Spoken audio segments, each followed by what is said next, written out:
Okay. Hello, good afternoon. Okay, we're here inside the store of Mrs. Gadi. Mrs. G. Alam nyo, ito ang pinakamasarap na cake chain store sa ngayon. Hindi masyadong matamis, hindi masyadong ayos na ayos lang. Yan, no? Kami ho mamimili ng cake of the man. ng tinapay. Ano ba binili mo na ito?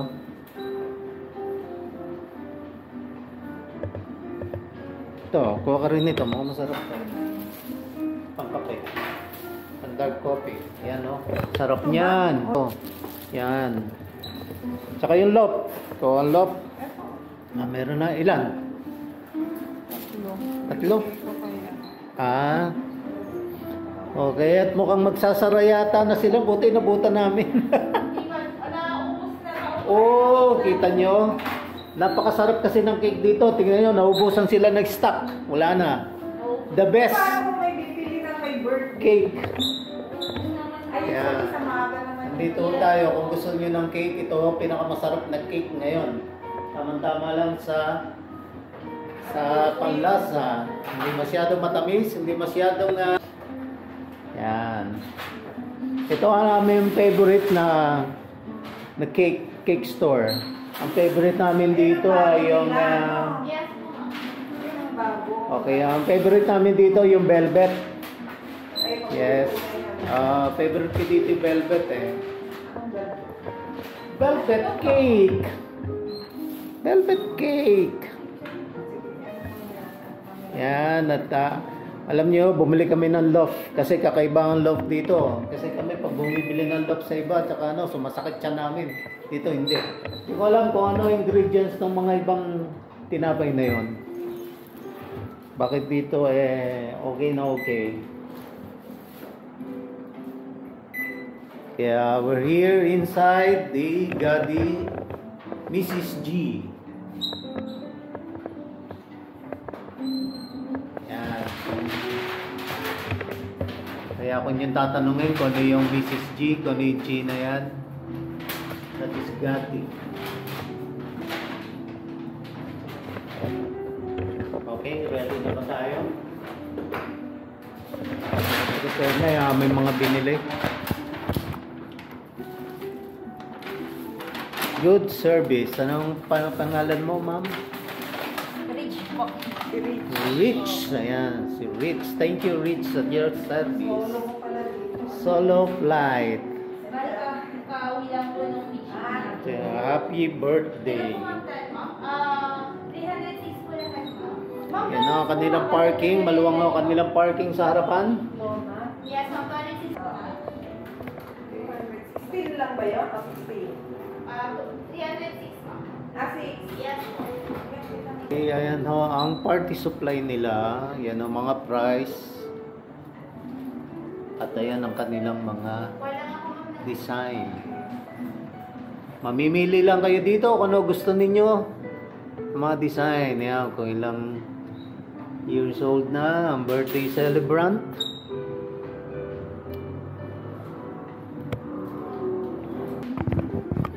Yan ang aming order. Tissue po, ma'am. Yan ang aming order. 700 pesos. Pangalan po sa resibo, ma'am? Pangalan sa resibo po.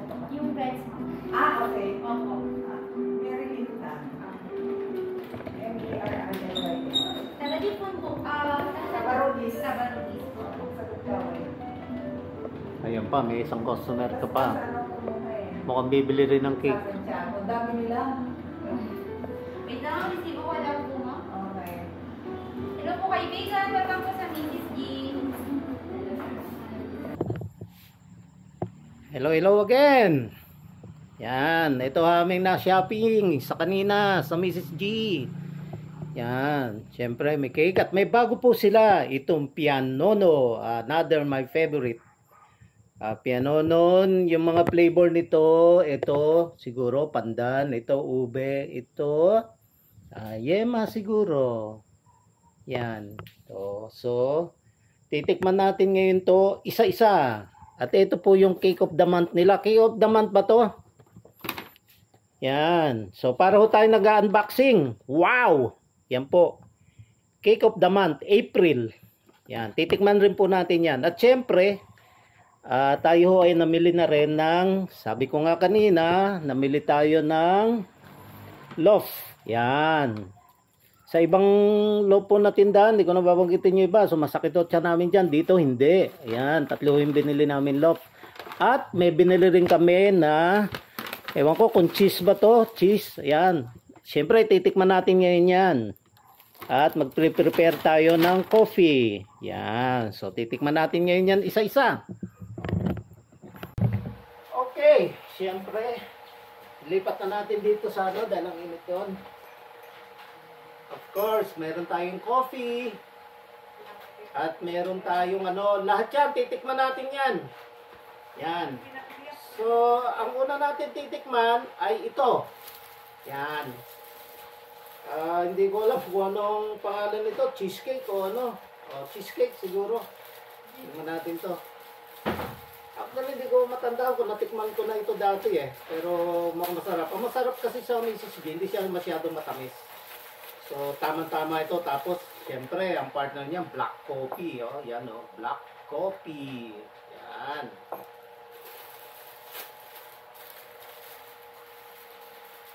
Ang pinaka-favorite ko na siyempre na cake, kaya na sinabi ko kanina, ay yung velvet. Ayan, ito. Titikman lang natin itong. Yan.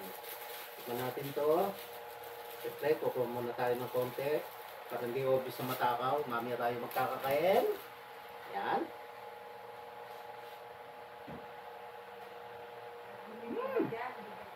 Ang sarap! Ang sarap talaga. Partner talaga ng black coffee. Siyempre, kailangan may tubig. Okay. Ubusin ko na ito. Sarap. Siyempre ito hindi na natin titikman. Pero ito kukwento ko sa inyo na ito. Ibang klase din ito. Masarap din at saka kami hindi sumasakit ang tiyan namin dito kasi iba kinakain namin ng mga loaf tsaka pandesal. Masakit ang tiyan namin. Mga ilang ano lang. So ngayon titikman naman natin ngayon itong mga pianono. Yan. Ito, kulay green. So, sa tingin ko, ang tawag dito ay ano nga green? Hindi. Siyempre may ano to. Pandan. Yan. Sana tama ako ha. Correct me if I'm wrong. Pandan flavor siguro ito. Pero the best ito. Itong pianono na to kasi actually, isa to na naman to sa favorite ko, pianono eh. Nadagdagan ang favorite ko sa ano, kaya ang dami namin dito uwi, oh. Okay. Hindi po ito free advertisement o, hindi po ito paid advertisement o ano Kusang loob ko po ito na gagawin para sa Mrs. G. Yan, titikman po natin ang pianono. Yan. Meron na nagtatalta sa background. Ang sarap guys. Promise. Kung gusto niyo ng cake na napakasarap, Mrs. G. Ayan. Siyempre, coffee. Ayan. Huli na natin yung ube. Tikman natin itong traditional na ano nila, pianono. Usually, ganito ang pianono eh. Roll ang tawag yata nila dito, pero tawag ko dito, pianono. Ito traditional, yung color na to na parang yema. So, ito natin. Titikman din natin. Kaya nga na sinabi ko sa inyo, ang kagandahan ho ng Mrs. G cake, hindi po siya ganong matamis. Napakasarap. Kaya kahit na marami ang makain mo, okay lang. Kaya ako kasi nahilig ako sa cake eh. Sweet tooth po ako. So titikman pa rin natin to. Tulan tayo ng ano. At mamaya maubos na natin to. So, ito po yung ano. So, yung kanina medyo parang lasa siyang pandan. Ito naman.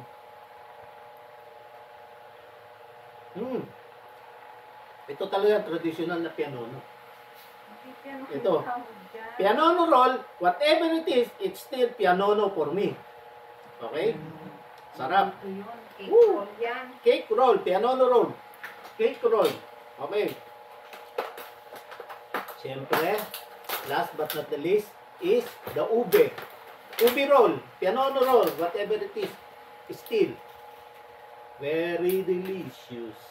So, nakidinig niyo ba yun? Yan pa ho, isang maganda ho sa cake ng Mrs. G. Sealed na sealed. Madali po siyang buksan. May mga tape, pero nakasealed po siya. So, kukuha po tayo ng ube. Yan. Supposed to be, this is lasang ube, siyempre. Kasi ube eh. Alright, Swiss roll cake, okay. Daddy. Ang tawag dyan. Oh. Swiss roll cake. Oh, Swiss roll cake. Wow! Ang sarap din ng ube. As usual, hindi ho siya ganong matamis. Tamang-tama. Okay, tabit na po natin to. Natikpan na po natin sila. At syempre, last but not the least, of course, their cake. Cake of the month. April. Okay. This is cake of the month, April. Actually, gaya ng sinabi ko, ang favorite ko sa kanila, yung velvet. But this is the cake of the month. Lahat naman po sa kanila masarap eh. Pero most po talaga ang gusto ko sa kanila yung velvet. Susunod yung mango. Yan. Kukutuin tayo ng kapraso ulit dahil puno na po ito. Uubusin ko ito. Yan.